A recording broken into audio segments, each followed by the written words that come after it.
بسم اللہ الرحمن الرحیم۔ انتہائی محترم دوست، بڑے بھائی ہارون رشید تبسم صاحب،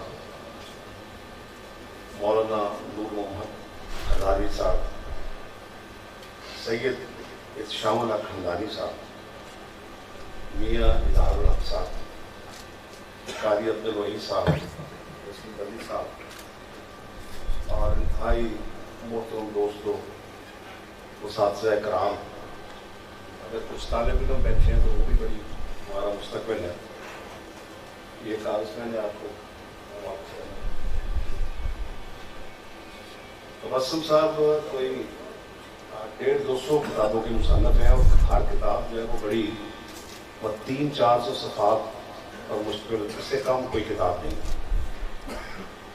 انہوں نے تقریباً تمام کتابیں مجھے دی ہیں، لیکن کبھی کوئی کتاب دے کر واپس نہیں مانگی، لیکن کاغذ کے ٹکڑے کو مجھ سے واپس مانگا ہے۔ یقیناً اس میں کچھ زیادہ اہم چیزیں پیچھے زیادہ اہم بات ہے۔ انہوں نے میرا جو تعارف کروایا، حضرت شورش کشمیری کہا کرتے تھے، انہوں نے مجھے سورج بتانے کی کوشش کی، لیکن میں صرف دیا ہوں، اور وہ بھی مٹی کا دیا ہوں۔ حضرات محترم، میرے لیے یہ بڑی سعادت کی بات ہے، آپ نے مجھے یہاں دعوت اظہار خط قنوت مسئلہ ہی ایسا ہے کہ یہ ہماری بنیاد ہے، اساس ہے۔ یہ الفاظ آپ سنتے ہیں، آپ نے پڑھے بھی ہیں، اور ہزاری صاحب کی تو میں نے بڑی تعریف سنی ہے کہ ان کے سامنے کوئی قادیانی سانپ یا سور ٹھہر نہیں سکتا، ان کی علمی مرتبے کے مطابق میں حوالہ۔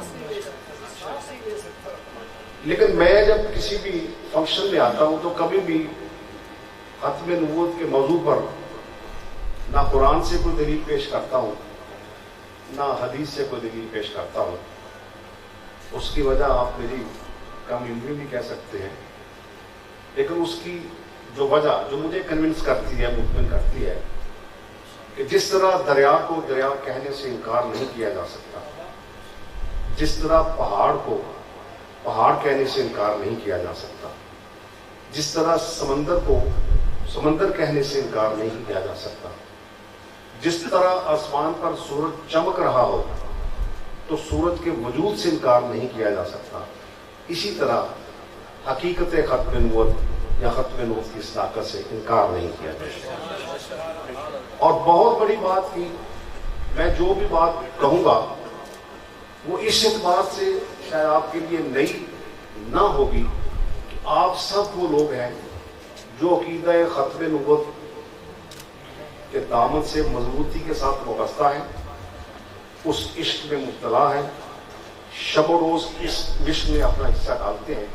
اس لیے میری وہ جو باتیں جو میں آپ کے سامنے کچھ کروں گا وہ کچھ ایسی ہوں گی کہ جیسے غالب نے کہا تھا کہ دیکھنا تقریر کی لذت کے جو اس نے کہا، میں نے یہ جانا کہ گویا یہ بھی میرے۔ تو میں وہی باتیں کروں گا جو ہمدانی صاحب آگے آپ کے دلوں میں موجود ہے، اور مجھے خاص طور پر خوشی ہوئی ہے ہمدانی صاحب کہ وہ ڈسٹرکٹ ایجوکیشن آفیسر ہیں، ڈسٹرکٹ کے سربراہ ہیں، گورنمنٹ کا ادارہ ہے۔ تو یہ جو ختم نبوت کا مسئلہ ہے، اس پر گورنمنٹ بھی قربان، اس پر ہماری نوکریاں بھی قربان، اس پر ہمارے کاروبار بھی قربان، اس پر ہماری عزتیں بھی قربان، اس پہ ہمارے ماں باپ بھی قربان۔ یعنی کوئی ایسی چیز نہیں ہے کہ جو ہم قربان دینے سے دل میں اگر ذرہ بھر بھی کوئی ایسی بات ہی محسوس ہو، کوئی مصلحت محسوس ہو، تو پھر ہمیں اپنے ایمان کا جائزہ لینا چاہیے۔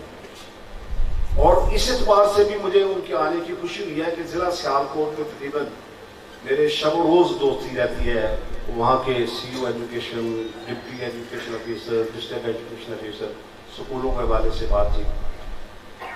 لیکن ان کی اہمیت یہ ہے کہ کاش یہ ہمدانی صاحب کا پیغام میں ہی پہنچاؤں گا کہ وہاں کے جو ہمارے اساتذہ ہیں، ہیلم آف افیئرس پہ بیٹھے، بڑے عہدوں پر بیٹھے، ان کو بھی یقیناً وہ مسلمان ہیں اللہ کے فضل و کرم سے، لیکن ہر شخص کو ایک سطح کا ختم نبوت کے حوالے سے کام کرنے کی جو اس کی امنگ ہوتی ہے وہ ایک طرح کی نہیں ہوتی. اللہ کرے وہاں بھی ایسی امنگ پیدا ہو جائے.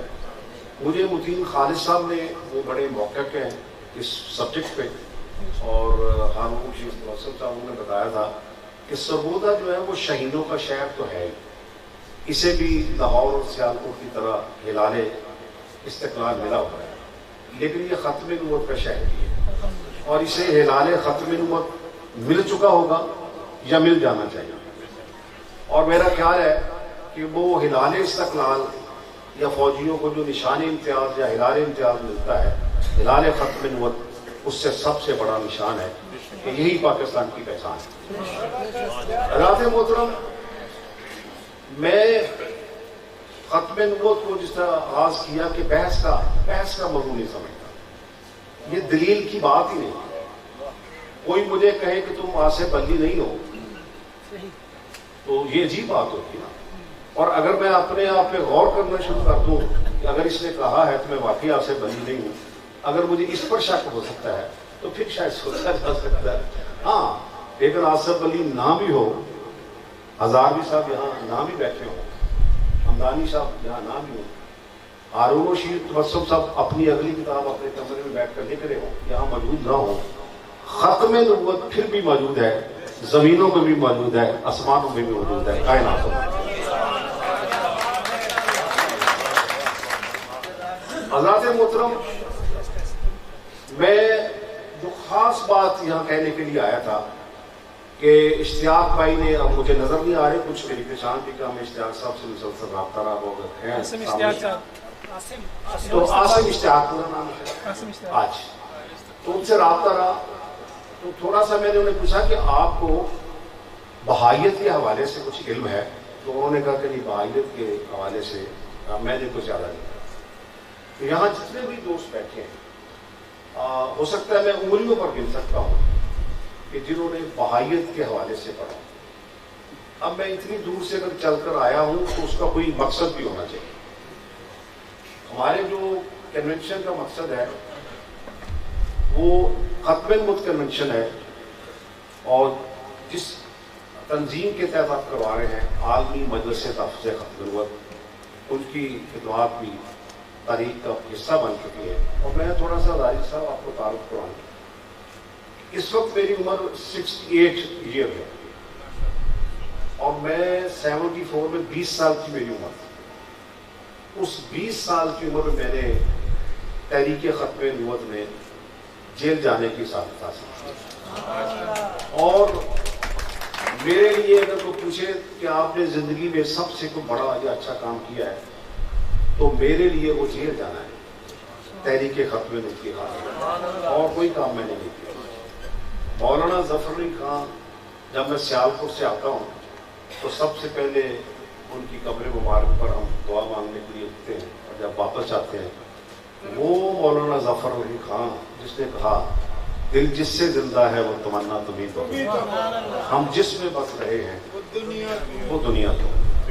اور پھر ظفر علی خان عمل کا آدمی تھا، عمل کا آدمی. ظفر علی خان کوئی دوسرا نہیں ہوا. ظفر علی خان تبسم صاحب سیالکوٹ میں پیدا ہوئے. آج بھی وہ گاؤں جو ہے اونٹ بیرت سیالکوٹ میں، ان کا جو مزار ہے وہ کرم آباد وزیر آباد میں ہے، وہ وزیر آباد میں شامل ہے. لیکن ظفر علی خان پیدا سیالکوٹ میں ہوئے، جس طرح علامہ اقبال ہماری شان ہے، ہماری عزت ہے. اور دوسرا یہ ہے کہ بڑے آدمی جہاں اللہ چاہے پیدا کر دیتا ہے، پھر ہم جیسے چھوٹے لوگ وہ پھر ساری زندگی ان کے حوالے سے خود کو بھی بڑا چڑھا کر پیش کرنے کی کوشش کرتے ہیں. تو اس لیے میں نے یہ وضاحت کر دی ہے کہ ہمارے سر پر صرف علامہ اقبال کا تاج نہیں ہے، بلکہ سیالکوٹ کے سر پر مولانا ظفر علی خان. اور میں ایک بات بتاؤں کہ مولانا ظفر علی خان کے حوالے سے آپ یہ ذہن میں رکھیں کہ بات ختم نبوت ہی کی ہوگی، لیکن یہ ظفر علی خان کا ہے. ادانی صاحب ایک بات مولانا ظفر علی خان، یہ بات سلمان ندوی نے کہی. وہ سلمان ندوی جن سے علامہ اقبال ختم نبوت کے موضوع پر خاص طور پر کئی دفعہ خطوط لکھ کر رہنمائی دیتے تھے، اور بھی دینی موضوعات پر، لیکن بالخصوص ختم نبوت کے موضوع پر.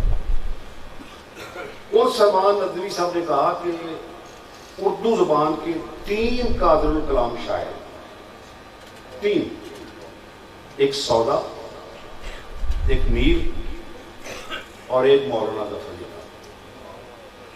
علامہ اقبال پہ بہت ساری کتابیں لکھی ہیں تبسم صاحب، ان کے فن کے حوالے سے بھی۔ ان کے دوست ہیں، حال ہی میں ان کی وفات ہو گئی ہے، جو مولانا کا جو علامہ اقبال ایوب صابر صاحب، اللہ تعالیٰ ان کو کروٹ جنت نصیب کرے۔ ختم نبوت کے حوالے سے بھی انہوں نے بہت اچھا لکھا۔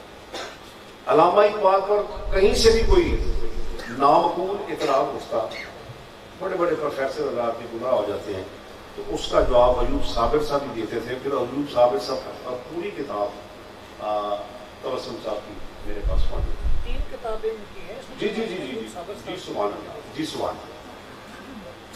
بہرحال اگر کبھی غلطی سے، کوتاہی سے یا مطلب کنجوسی کر کے تبسم صاحب مجھے کتاب نہ بھیجیں تو میں ٹیلی فون بھی نہیں کر دیتا ہوں۔ تو آج میں براہ راست ہی کہہ دوں گا کہ جو کتابیں مجھ تک نہیں پہنچی تو وہ ذرا جاتے تو حضرات محترم، ایوب صابر صاحب کی بات ہو رہی تھی، ختم نبوت کی بات ہو رہی تھی، ظفر علی خان کی بات ہو رہی تھی، تو میں یہ کہنا چاہتا ہوں کہ یہ کہا جاتا ہے کہ علامہ اقبال کے کلام میں کوئی فنی نقص ہو سکتا ہے، اس پہ گفتگو ہو سکتی ہے، لیکن مولانا ظفر علی خان کے کلام پر کوئی انگلی نہیں رکھ سکتی۔ اور یہ جو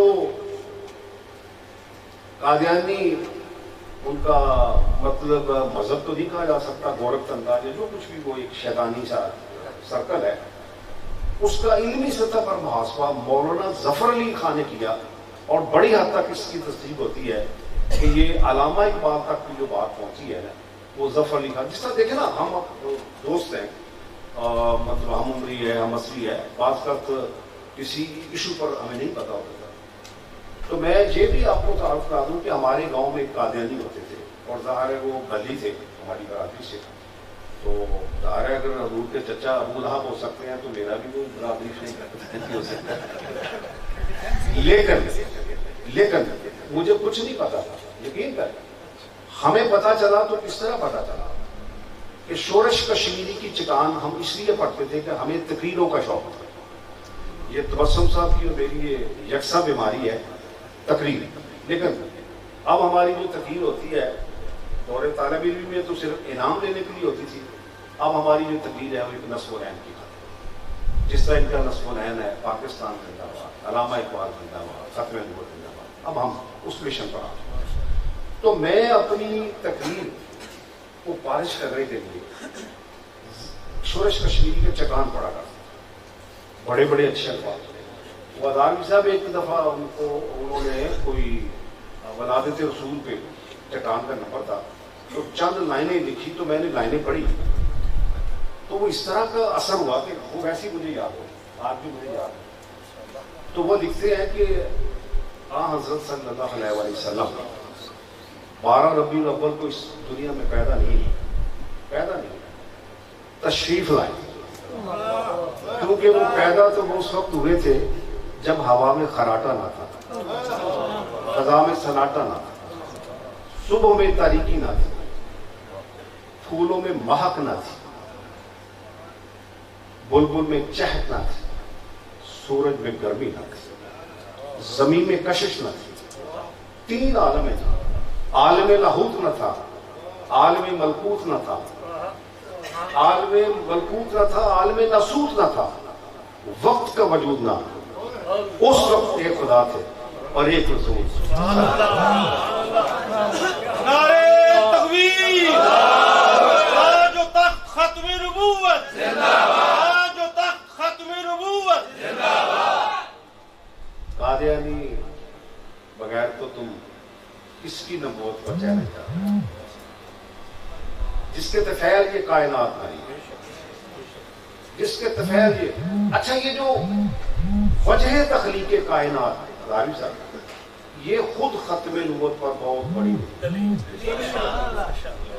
وجہ تخلیق کائنات وہی ہو سکتا ہے جو ختم نبوت، اور ختم نبوت میں کے ساتھ جڑی ہوئی ہماری ایک بہت بڑی عظمت ہے، وہ کوئی یہاں استاد بیٹھے ہیں، بتا سکتا ہے کہ کیا وہ کوئی ایسی خاص بات ہے جو میں کہہ رہا ہوں؟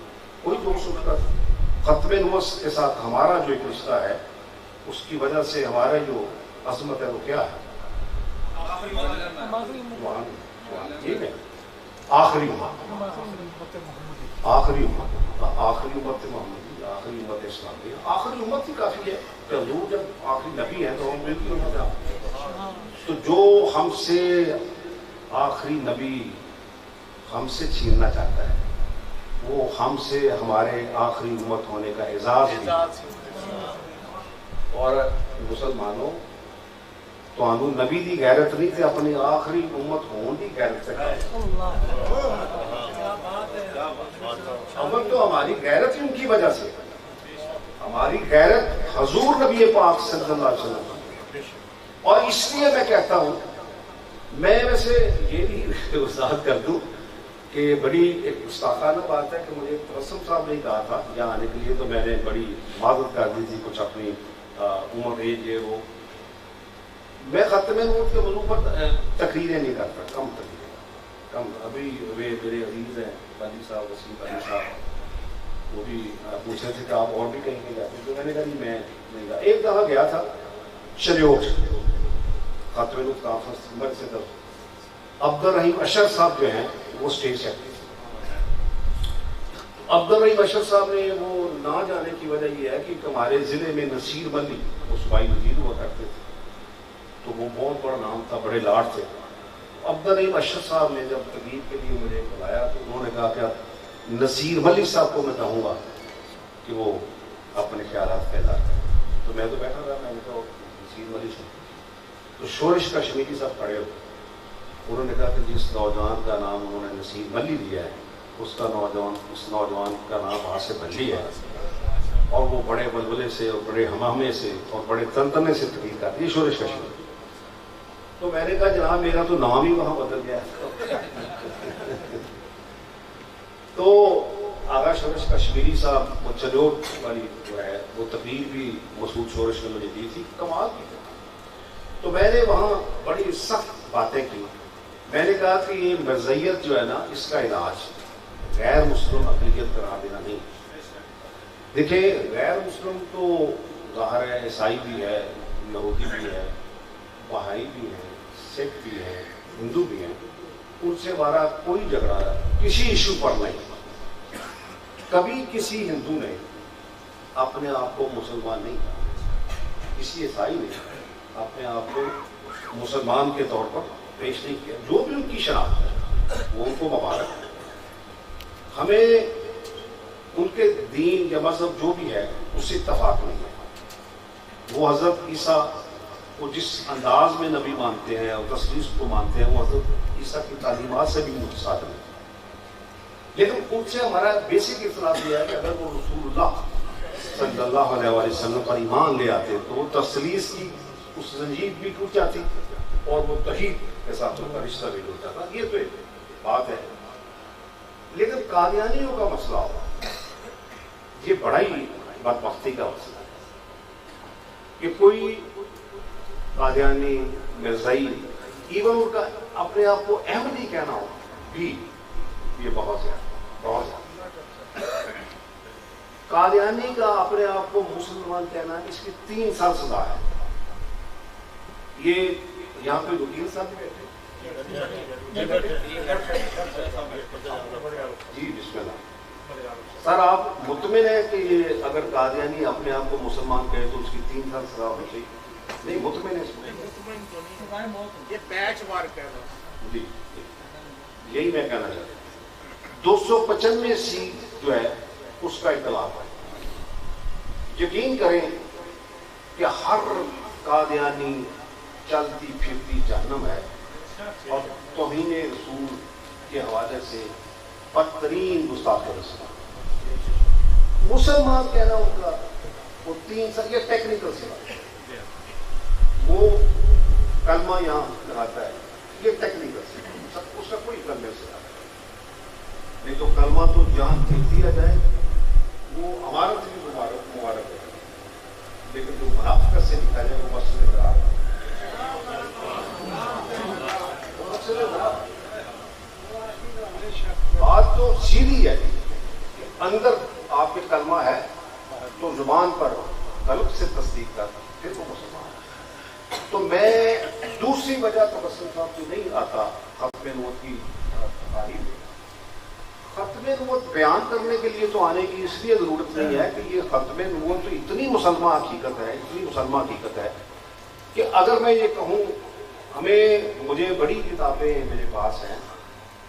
مولانا وہ تقی عثمانی صاحب کے جو بھائی ہیں شفیع صاحب والد صاحب کو میں نام دینا جن کی کتاب وہ تفسیر ہے مورخ القرآن. رفیع صاحب کا حال ہی میں انتقال ہوا. بالکل آپ نے تصحیح کر دی، اور اگر اس کی بھی تصحیح ہو جائے یہ بند ہو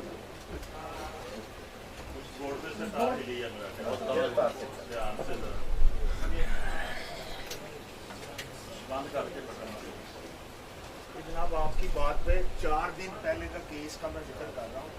عمران شہباز صاحب ہے ایڈیشنل سیشن جج. یہاں پہ ایک مرتد خاتون کا کیس چل رہا ہے. انہوں نے اوپن کورٹ میں کہا ہے کہ مرزائی اگر خاموش بیٹھا ہو یا کھڑا ہو تو وہ آئی پڑتا ہے. صرف یہ تصدیق ہونی چاہیے کہ وہ مرزائی ہے. آگے میں اس سوال کرنے کا مطلب صرف یہ ہے کہ جواب آنے سے ایک انوالومنٹ ہو. تو میں یہ عرض کر رہا تھا کہ یہ 295 کا معاملہ ہے، اور میں دوسری جو بات کر رہا تھا جو کم وقت میں میرا ہوتا ہے کہ میں کیوں نہیں چاہتا کہ ختم نبوت کا موضوع اتنا پلیزنٹ موضوع ہے، اتنا خوشگوار موضوع ہے، اتنا ایمان افروز موضوع ہے کہ صبح سے لے کر شام تک آپ کھولیں گے تو اس ختم نبوت کے طفیل یہ سمجھیں کہ آپ کا لمحہ لمحہ جو ہے وہ قبول بھی ہو رہا ہوگا، یہ بہت بڑی بات ہے. لیکن کیونکہ ختم نبوت سے ایک بات جڑی ہوئی ہے رد مرزیت، اور رد مرزیت جب ہم اس پہ آتے ہیں تو ظاہر ہے ان کے ہمیں مرزا صاحب کے اقوال خبیثہ کو پیش کرنے پڑتے ہیں، اور وہ اقوال خبیثہ ایسے ہیں کہ جسے پیش کرنے سے بھی تکلیف ہوتی ہے، جسے سننے سے کہا تو مرزا صاحب کی تحریریں ایسے ہی ہیں. میں مطلب اگر یہ کہوں کہ جس طرح ہر گھر میں بیت الخلا ہوتا ہے لیکن آپ کے گھر والا بیت الخلا بھی صاف ہوتا ہے، وہ گندا ترین جو بیت الخلا ہے.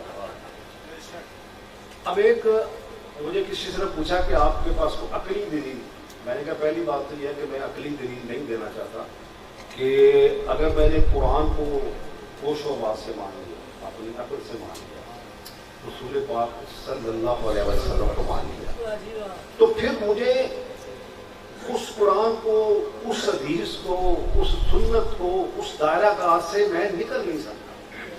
یہ نہیں کہ میری عقل مان لے، لیکن اگر میں بے خطر کود پڑا آتش نمود میں، عقل ہے محو تماشے لوے کام، اور پھر عقل عیار ہے 100 بیس بدل لیتی ہے. تو اگر میں نے اس طرح بیس بدل لیا، اپنی عقل کو استعمال کیا، تو وہ کسی صورت بھی میرے وہ جو ایمان ہے اس کی سلامتی جو ہے نا وہ برقرار ہے. جیسے سیدھی سی بات ہے، ایمان ہے یا ایمان نہیں ہے، دو بات، قرآن ہے یا قرآن نہیں ہے. تبسم صاحب یہ دیکھیں، عطا اللہ قاسم صاحب نے، آپ کے دوست اور ایک ان کے بیٹے بھی یاسر فیضادہ، انہوں نے کہا کہ پاکستان کا نام اسلامی سیکولر پاکستان ہونا چاہیے، اسلامی سیکولر. اب مجھے آج تک نہیں ہو یہ چیزیں ختم نبوت سے بڑی ریلیٹڈ باتیں. یہ ذرا ہر استاد سے میں کہنا چاہتا ہوں، اپنے بھائیوں سے، اگر کوئی بہن آئی ہے، بیٹی آئی ہے، نوجوان، اسلامی سیکولر پاکستان، تو میں نے ان کو جواب دیا کہ آپ کسی سیکولرسٹ سے پوچھ لیں کہ کیا وہ سیکولر کے ساتھ اسلام کے لفظ کو پسند کرے گا. اور بھائی کوئی سیکولر یہ کہتا ہے کہ اسلام کا پاکستان سے یا کسی بھی ریاست سے تعلق نہیں ہونا چاہیے، یعنی ریاست کے امور کا اسلام سے تعلق نہیں ہونا چاہیے. اب ایک بڑا ہی بریک نقطہ اداری صاحب، جس طرح آپ بریک نقطوں سے قادیانیوں کو اپنے کو قید کر لیتے ہیں اپنے جال میں، تو میں بڑا بریک نقطہ آپ کے سامنے رکھنا چاہتا ہوں. اسلام کے نام پر یہ پاکستان بنا، اس میں تو دو رائے نہیں. میں کہتا ہوں کہ جن لوگوں نے بھی اختلاف کیا، بڑے بڑے اکابر ہیں، وہ آپ کے بھی اکابر ہیں، مولانا حسین مدنی ہیں، وہ ابوالکلام آزاد ہیں، وہ سب محترم ہیں، عطا اللہ شاہ بخاری سب محترم ہیں، ان کی رائے تھی، لیکن یقین کریں کہ پاکستان وہ نعمت ہے، یہ تبسم صاحب بھی بتاتے ہیں، پاکستان سر، پاکستان میں آپ یہ مطالبہ کر سکتے تھے، آپ نے کیا کہ قادیانیوں کو غیر مسلم قرار دیا جائے، ایسا مطالبہ آپ امریکہ میں پیش نہیں کر سکتے تھے، ایسا مطالبہ آپ ہندوستان میں پیش نہیں کر سکتے، کسی بھی ملک میں آپ پیش نہیں کرتے۔ اگر کوئی کہتا ہے کہ پاکستان کا نام اسلامی سیکولر پاکستان ہونا چاہیے، تو سب سے معلوم ہے آپ کو کہ سب سے زیادہ تکلیف قادیانیوں کی ہے کہ اسلام کا ریاست سے تعلق ہونا چاہیے۔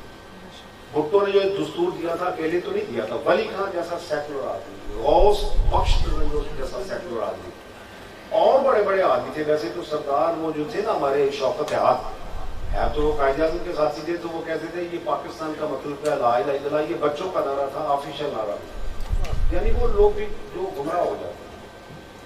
بات یہ ہے کہ ٹو نیشن تھیوری پر پاکستان بنا۔ اعتزاز احسن کہتا ہے جی یہ ساری چیزیں میں آپ کو بار بار بتا رہا ہوں کہ یہ اسلام سے ریلیٹڈ باتیں ہیں اور رد مرضیت پر ریلیٹڈ باتیں، آپ اسے سمجھ لیں۔ وہ اس نے کہا، اعتزاز احسن اتنا بڑا وکیل، اتنا بڑا سیاستدان، دانشور، کتابیں بھی ہیں، وہ کہتے ہیں غور سے سنیں کہ پاکستان اسلام کے لیے نہیں بنا، پاکستان مسلمانوں کے لیے بنا۔ وہ بدبخت تو یا وہ بدبخت اعتزاز احسن، مسلمان اسلام کے بغیر مسلمان کیسے ہیں؟ اسلام نے علی صاحب مسلمان کو جنم دیا ہے، ہم اسلام کے دائرے میں ہیں تو مسلمان ہیں، دائرے سے نکل گئے۔ مسلمان نے نہیں بنایا اسلام، جس طرح قرآن محمد صلی اللہ علیہ وسلم کی تخلیق یا تصحیف نہیں ہے، جو ان پر اترا اللہ کی طرف سے وہ قرآن،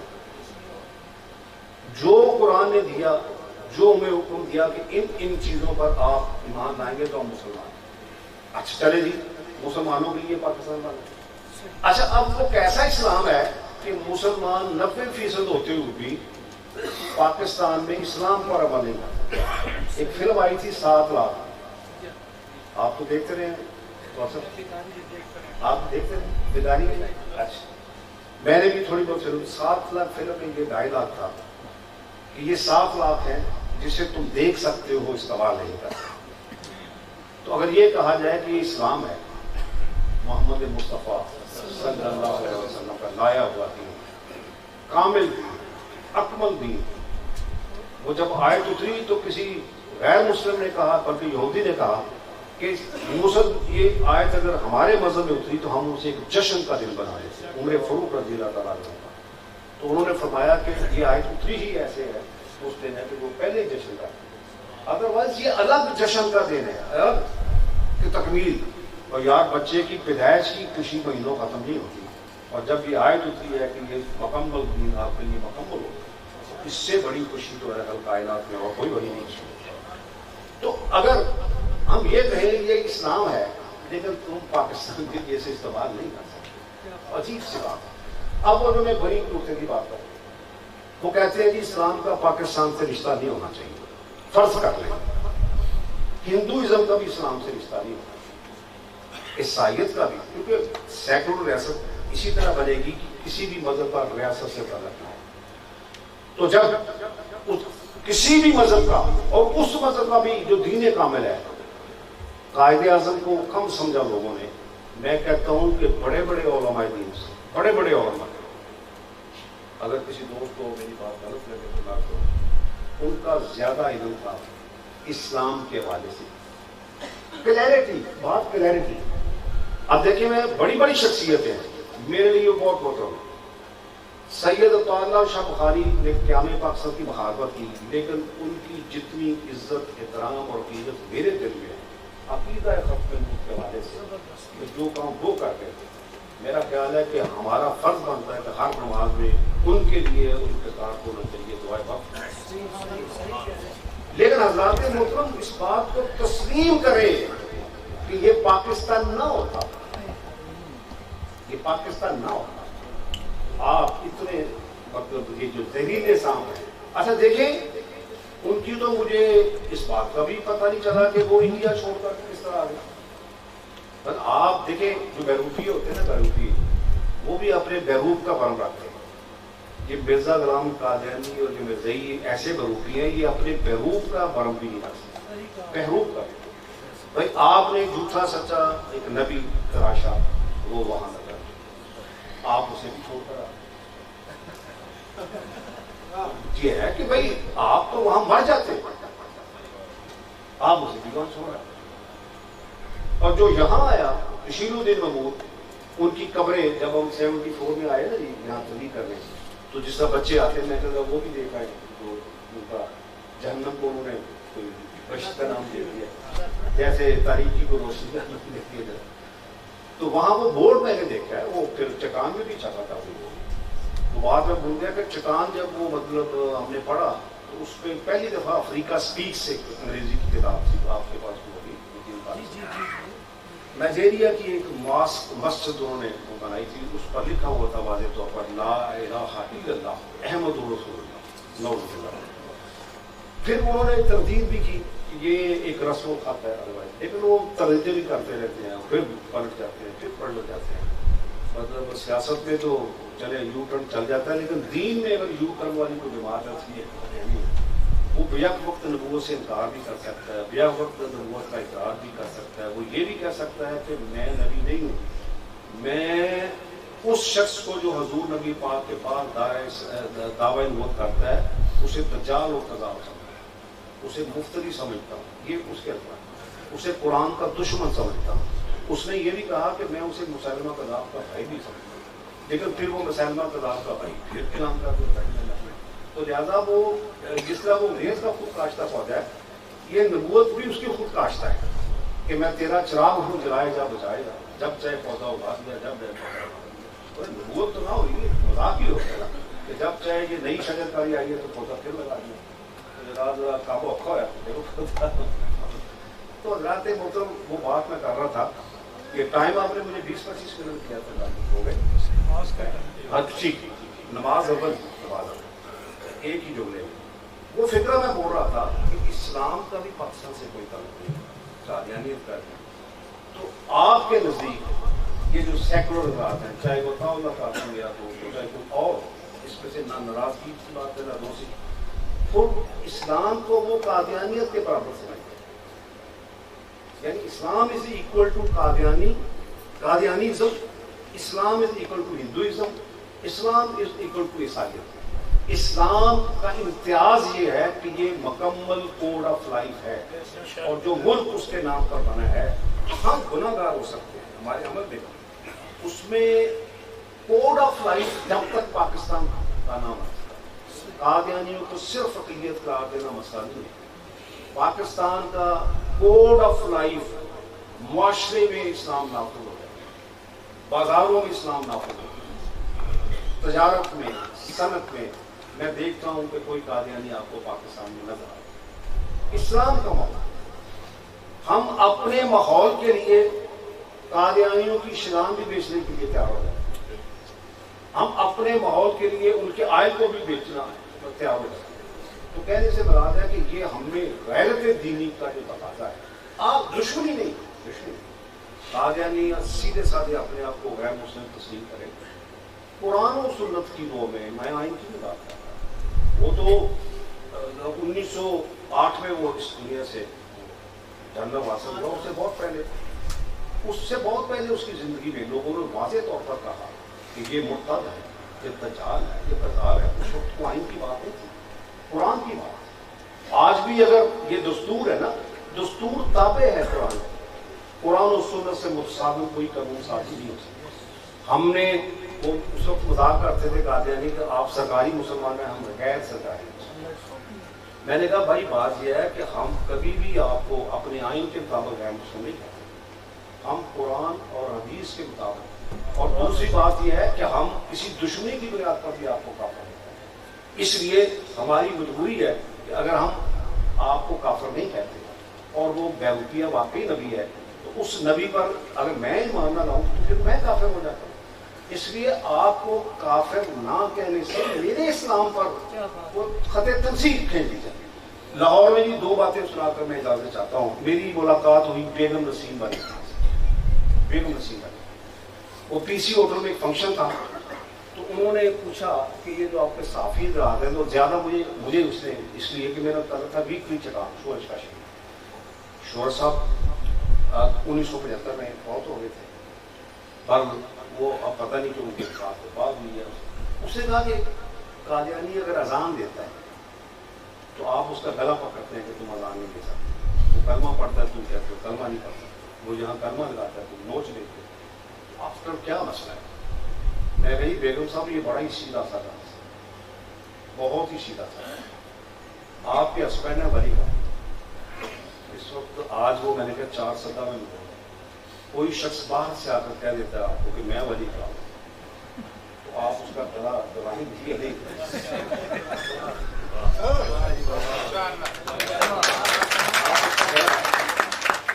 یا اس ولی کا کو قبول کر دیں.